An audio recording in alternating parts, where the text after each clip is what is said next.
It's a miracle. I must have gotten enough views while I was away.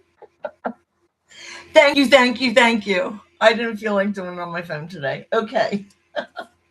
The title of this is Coping Mechanisms for Manic Episodes. And the second title I just put was Coping. They don't want a really long title, but then on all my analytics, it says, Eileen, if you get a title and you respond to it right away, it's really cool and helpful. So I'm going to try to do that as often as I can. So I haven't underlined all of this, but when we get to 3 stories, I'm going to go into them and probably comment on all 3. So manic episodes have a psychosocial triggers. Racing thoughts or lack of sleep are good, or not good, but they're strong indicators of manic episodes either starting or already started or going to start. They come on sometimes they come on like a tidal wave, and you push back to keep your balance. So 3 people we're going to talk about. And once we have all the information on those 3, I'd like to comment about them. So dropping in on a life goals session. Oh, it's like a session. This is so much like I wanted this to be. If anybody can help me make this, I would be so ecstatic. Okay.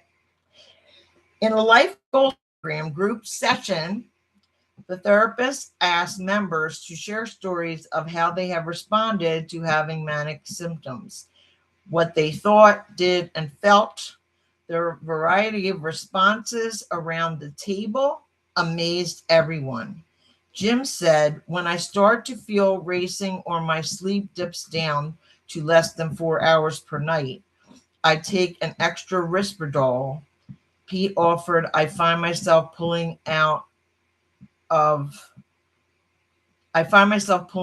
credit cards more often. And to be honest, I go with it for a while. Then I realize how PO'd off my wife will be when the next statement comes in it for a while. Then I realize how PO'd my wife, it was a statement I said already. And I try to remember to leave my credit cards in my dresser drawer. Jeannie was saying, I usually have a bourbon or 2 to slow things down and try to get sleep. And when Harry cut in and said, heck, I have a bourbon or 2 too. That is to keep me going. And boy, does it. Pam had been quiet for most of this discussion. And when the therapist noticed this and asked her, she shook her head and said, I can't say as I cope at all. I just find myself whirling away during this or that, sometimes cleaning, sometimes cooking all night and long and freezing things for weeks in advance. Sometimes I don't like to admit this, going out after my boyfriend is in bed and looking for, shall we say, trouble. So you can see that there are remarkable differences in how people respond to the same manic symptoms. For example, Jeannie planned her use of alcohol. Harry was fairly exuberant about his use of alcohol, and Pam was clearly uncomfortable, a little ashamed perhaps, about some of the ways she responded to her manic symptoms. So I actually have to get myself a tissue, which probably won't be easy. I have a paper towel. It's the wrong way to blow your nose. Okay, so let's see what we know already. We know some of these triggers, and we know some of the good responses and the not so good responses. So Pete finds he uses his credit cards, shops, and you obviously have a marriage where they share bills and things, and his wife is going to see it on the credit card bill. But then we see he realizes it himself.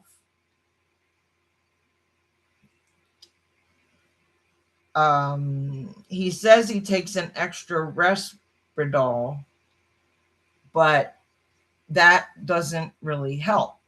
At that point, I would hope that he would talk to this counselor or, go to a psychiatrist and say, is Risperdal the thing I should take when this happens? Being honest and know you're doing it and put your credit cards in the drawer is so cool. It means you know how you respond to your particular manic episodes. You might have more than one response, but he's keying in on one.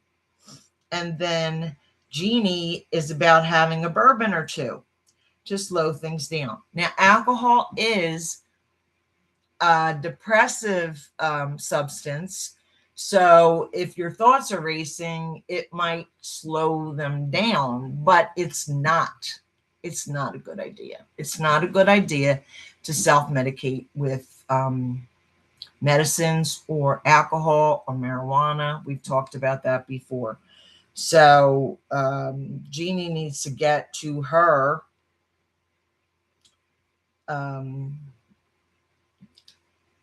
they only have her really dealing with alcohol.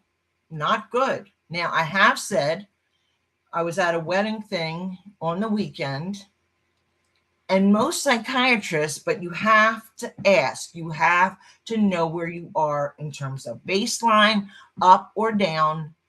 And if you can't tell yourself, which you probably can't thoroughly, your psychiatrist should say, well, you can probably have the toast. You could probably have a half a drink, not a whole drink. Whatever. It's key. It's key to listen to the people that know. Yes, have any person, anywhere, any wedding can have a more relaxed, fun time after a few drinks, but they probably don't have a mental illness. All right. You're dealing with a mental illness. It's probably not good for an alcoholic to have a drink at a wedding. It's all about these illnesses and the things you come to know on your own, the things you've gone over with your psychiatrist, the things you've gone over with your counselor. Okay. There's no way, if you haven't had this for a long time and you're just starting out knowing how you're dealing with these really big ups, which would be bipolar 1, or hypomania, which is bipolar 2, and then going from there without help to slide into major depressive things, unless your psychiatrist and your counselor and you and everybody combined can slow down the mania, bring it back to baseline, and maybe you won't go right into a depressive disorder unless there's a major trigger in your life, which we have talked about. Pam was uncomfortable sharing because she has a boyfriend. She's waiting till he's asleep, and she's going out looking for trouble. Now, I'm just assuming a thing that comes with mania. A stronger libido, a stronger interest in sexual activities. Okay. Maybe your partner will love it and has that same libido for you. Maybe they don't, but you still want to be with them because when you're baseline, you feel like it's the right match. You can't just go about these sexual feelings. They're part of the symptoms of mania. If you're Catholic, it doesn't absolve you. You still have to go to confession about it, but you need to know these things. Spending, drinking, increased libido, okay? If you are in a mania or a hypomania, you start doing these 3 things and you can't catch yourself like Pete did. I think it was Pete. Pete did put the credit cards in the drawer, but it doesn't say how much he spent already. that still could cause an argument in his relationship because, maybe they're living on a tight budget. So we've learned about triggers, we've learned about mania, we've learned about depression, we've learned about bipolar 1, bipolar 2. We haven't spent a lot of time on mixed bipolar disorder. We will. We have plenty of time and we have plenty of references, and I'm a good researcher. So here we go. We have to, if this helps you, it doesn't have, my channel isn't just for people with mental illness. You know how cancer and AA and everybody has organizations, Al-Anon, your relative, your spouse, your child, and you have a parent with alcoholism. You can get help in these situations. It doesn't just have to be for the person that has the mental illness. You have your support group. You have your 5 people. If ever one of those 5 people don't feel like they're helping or they're hurting, let them go and bring somebody else in that cares. Okay. You just have to talk to anybody at a start, and even people with not a lot of mental disorder information. Hear in what you say if there's trouble, if there are red flags. There are now red flag laws in some states. They should be everywhere. So if you're going to a counselor, you're going to a psychiatrist, they used to, and they still should, keep everything confidential. But if you tell them you're going out to shoot up a school and you have access to a gun and everything, in a red flag law, now that person can go to somewhere. I forget how the laws read, but as far as I'm concerned, there should be red flags all over the country. There should be a list of people that shouldn't get a gun that day or in 3 days, or, if it were me, I would want somebody to have an okay for their psychiatrist and their psychologist, if they can handle a weapon, if they like to hunt, if they, like target practice or whatever. If that is a sport to them, I wouldn't be thrilled with guns. My husband had 3 while he was a policeman. He had a duty gun, an off-duty gun, and he had one that my sister's father-in-law had inherited, and he didn't want it around his house. So at some point we had 3 guns. At some point we didn't even have a lockbox. Then we got a lockbox, and I told my husband, don't even tell me where the key is. Because if someone breaks in, I can scream, I can cook or kick, I can fight, but I don't see myself shooting another human being. That's weird. That's weird. A lot of people would say, you break in my house, I have the right to shoot you. Okay, that's you. It's not me. I knew my husband could get to a gun and shoot somebody because that's what he had to do for a living. Somebody dangerous that can harm themselves or harm other people. Well, harm yourself is a different way to treat people, but harm other people, you have to stop that person. You can't have, it's a multiple shooting if you shoot more than one person.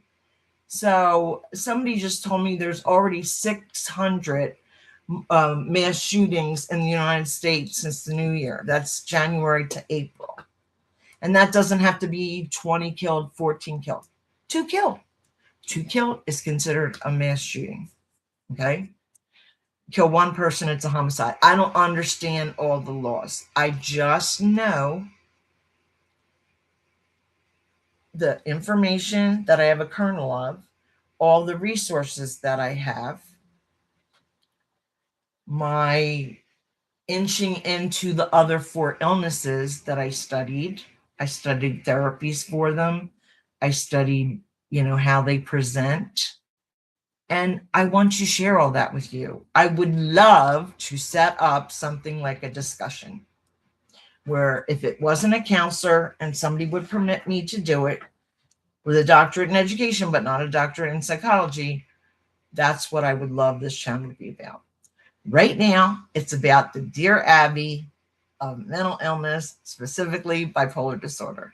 And I missed you, and I'll be here tomorrow. And thanks for tuning in. Thanks for the views and the subscriptions, whatever got me to go on my laptop today. Take care. Bye-bye.